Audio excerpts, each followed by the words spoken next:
Yo, what is going on, y'all? I'm Cavell Anderson, and we are back with another Veve and Ecomi video. And this one, we're going to be going over something that's pretty big. So, I've told you all on the channel a few times how licensing works, and we actually learned that together. Like, a lot of us, like, we had a live stream a while ago. It was one of those events that Dan and Dave went to, where we learned from some real licensors, like some licensed people and law people and things like that, how it actually worked when it came down to licensing. So a lot of this stuff we already knew and we learned. But basically, what Rhys is about to go over is how it actually works and the exclusivity, because a lot of people are worried about Tokidoki, talking about Veve is finished. Other people have licenses and things like this, not really understanding how licenses work. People thought that Veve were going to get a license and you were never going to see that license anywhere else. That is terrible business. Like, that is absolutely horrible business. Like, I don't care how promising Veve is as a licensor, as a business. I'm not putting all my eggs in the Veve basket, especially if I'm the one with the power. Like, if I own Marvel, you really think I'm giving up? Like, Veve is going to be exclusive? Only Veve? Like, no. Like, Veve is only going to be exclusive with certain things, certain parameters, certain guidelines. But yeah, this is what Rhys is going to explain. And how licensing actually works. Cause I know, like, he definitely can explain it way better than me, because he's in the field, he's in the industry. So let's listen to what he says. Be sure to drop that thumbs up, subscribe to the channel if you're new, and let's get it, man. Yeah, that's some really exciting stuff to hear. Like, I'm pretty excited. I'm pretty sure everyone else who's watching is really excited as well. So I guess kind of like, lastly, you know, Veve obviously being innovative, they're kind of like bringing in, you know, things. They want to kind of like bring things first to the market. There was a question about, so this kind of ties into the Binance marketplace as well.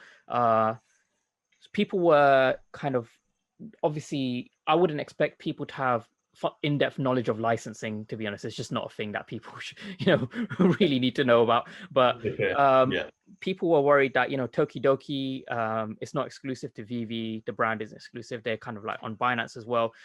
But there is kind of like more to the story, right?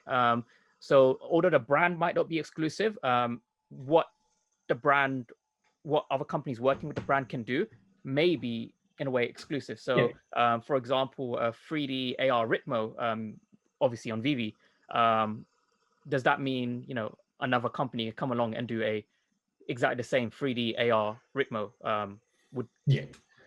So I mean, it all depends on the terms of the licensing deal as to what a company can do with that IP. So, and by the way, like, just off that sentence right there, we have David Yu, we have Alcon. Keep that in mind, just going into that. You really think that they're going to negotiate a deal after 25 plus years in licensing a piece? Do you think they're really going to negotiate a deal that doesn't really work in their favor?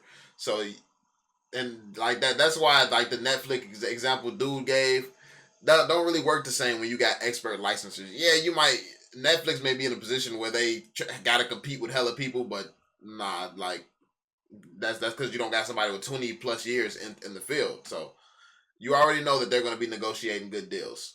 So yeah, ours let us produce these collectibles in premium 3D models, and whatever other iterations come with that. Whereas the Binance ones, like, I know they had a cool unboxing, but they're just like 2D pictures, right? Am I right in that? Basically, there's no kind of no additions on top of those. So yeah, absolutely. The terms of the licensing deal stipulate what you can and can't do with that content. Yeah. Now, a company like Tokidoki, this is how they grow their brand, right? They do collaborations, right? They've collaborated with Mattel and Barbie, I think, before. Yeah. Tiger, the shoes, Dim Mak. They did it as well. Yeah, right. There's even Le Sport Sac. I think they're right. That's how they grow their brand awareness and do these collaborations, and it's such a cool IP to be able to do that.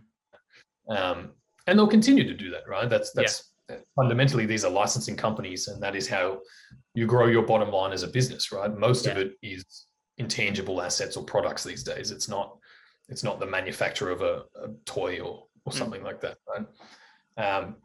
So it absolutely, in the way that we're producing these things is how our licenses, or, you know, the stipulations of the agreement. And from the point of view of a company like Tokidoki or one of our brands, like it's no good to them to dilute their product either, right? If you had the same product available on 5 different platforms, you're actually making it worse for you as a company. So that's how that ties in. So we have those rights to produce them as we are. And, Tokidoki as the licensor has a whole lot of different verticals in terms of which brands they have, like the Mermicornos we've seen already, the Unicornos, Donatella and Friends. Things like that, which we've already secured, and there'll be some of the Tokidoki brands that we roll out on the product. But they might have some other brands like the Gundam style ones you mentioned earlier, or something like that, right? That roll out on a different platform, and that's fine. People will be attracted to the ones that they enjoy the most, or they want to interact with, and that's how the industry works. So basically, everybody has their thing that they're doing. They have the thing that they have license for. So, for instance, you won't be seeing Veve. Chances are you won't be seeing Veve out here selling Marvel shirts or something like that. Marvel or DC shirts. They're literally an online digital company. So why would they have shirts and stuff like that to sell? Well, outside of if there's shirts and things like that in the Veveverse. So that's different, and that might be like a distinction there that could have been negotiated if they do plan on having like some avatars for the characters, for the people, and then allowing us to buy clothes and things with like Marvel logos and stuff. So that could have been negotiated. Like, you never know. You don't really know what Veve has. Yeah, so it's the same with all our other licenses, I guess. We have the rights to these things. Now, having worked with a lot of these companies for 2 years now, and going back, and Dan and David, they tried to sell them on the vision, go back a few months later with updated ideas, maybe show them some mock-ups, a few months later with the first version of the app, and iterate and just grind away at these guys until they saw the vision too. But it also means we know that other companies aren't talking to them, or don't have that foot in the door, because there's a lot of loopholes, a lot of hurdles you have to overcome. And so, honestly, this is good. So, what the problem is, a lot of people in the community don't understand the vision, but they decide to be haters and spread FUD instead of trying to understand it. He just said that Dan and Dave together had to go back and back and back to these companies to allow for them to see the vision for Veve and what they were trying to do and things like that. And a lot of people just think that they got it figured out. Like they're on the bearish side of things, thinking that Veve is a failure. Not once does it cross people's mind. They're that arrogant that it don't like it. Maybe it's something that I don't know. Like, they don't ever think that it's something that they don't know. These guys have decades of experience. They're like, I should have invested in Dogecoin. A meme. They would rather invest in a meme than people with 20 plus years in the game. Now, I'm not a financial advisor, but I mean, come on now. Who you giving your money to? You giving your money to somebody who made a funny joke and made you laugh, or the guy standing next to him who's been an expert at what he's doing, very, very successful for the last 2 decades? Like, come on now. Like, if you are seeing something that's worrying you, chances are you don't understand something and you need to do more research. And I think now people are starting to really understand a lot more. Like, this was honestly a great release. This was a great release. This here, seeing Marvel, all of this stuff, because more people are open to understanding things that they didn't know. Like, when this hit, people started rethinking and like, okay, maybe I've been missing something this whole time.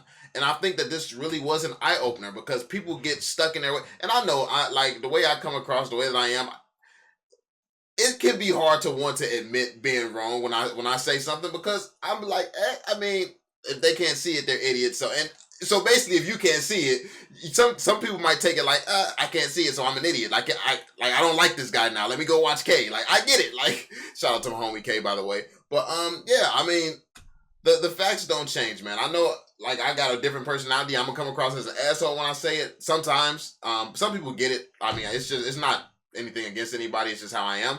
But yeah, I mean, the facts don't change. So no matter where you get the facts from, or if you don't get the facts, chances are if you're not really seeing the vision of this project, you're missing something. and that's usually how it is.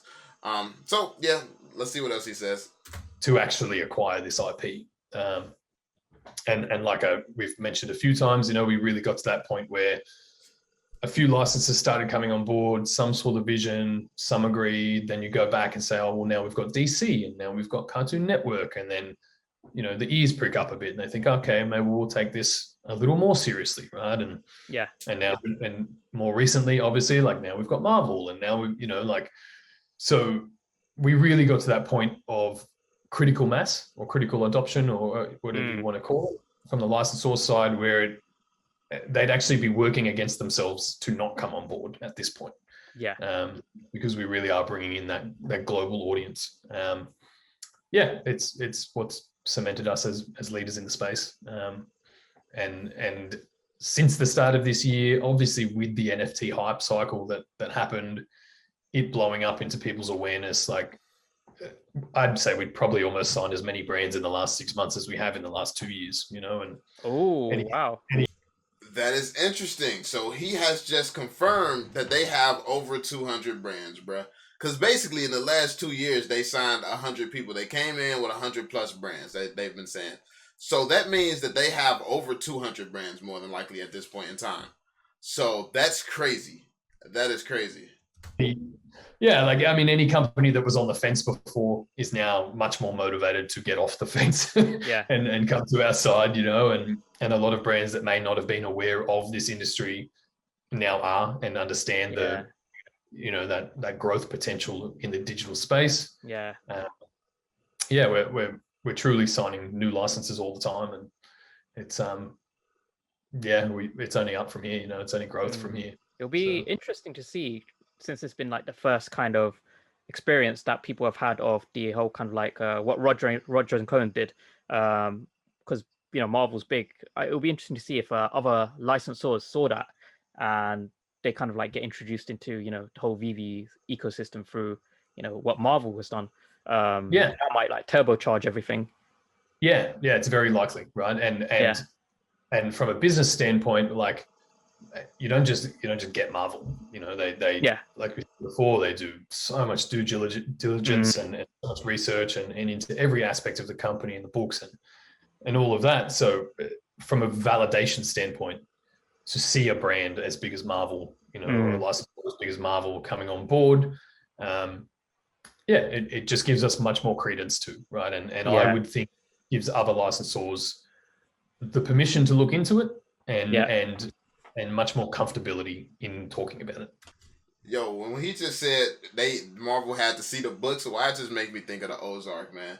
Like, Marvel had to check and make sure it wasn't nothing shady going on, man. And Marvel got to see the book. Like, but it's crazy to see that this company with these powerful licenses, because people just thought that, it's Alcon, it's David Yu, like they get any license they want. But these people still checking into their history, checking into all of this stuff, because while Alcon, chances are you walk into, if you're in licensing, Alcon walks into a room, you probably know him. But David, like, that not like, just because he's done big things where he's from doesn't necessarily mean that he's like he's not the guy who brought Pokemon to the world. It's like Alcon is in the Hall of Fame for a reason. Like that's different.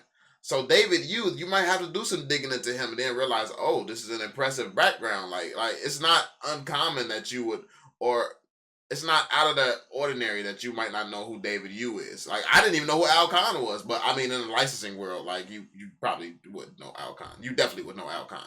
So yeah. Mm-hmm. So yeah, it's the opportunities abound for us. It's a nice place to be after that grind. After 3 years of like, are we going to make it? We have to do this, is it here? And all of that. And for me personally, like, it's the craziest thing I've ever been a part of, and likely it's going to be, right? I don't imagine ever being this involved from the ground floor in creating a new industry, let alone a new product. Even for like Noah, shout out Noah, welcome to the team, coming on, like, he's walking into this community and has to navigate the waters of it and figure out who's where and what's going on. you know, I imagine that would be quite intimidating if I came in now, right, and not wanting to step on the toes. Whereas, yeah, I've had the benefit of being here for a while and getting to know everybody on the way. So, yeah. All right, y'all. So there we have it. I mean, that's pretty much it here. Looks like this might be the last nugget that we have here in the video, man. Shout out to Kay as always, man. But yeah, this was a great interview. Very well done. Very well executed. So much information here. Let me know what you all think in the comment section down below, y'all. As always, be sure to drop that thumbs up. Subscribe to the channel if you're new, and I'm gonna catch y'all on the next one. Peace out, y'all.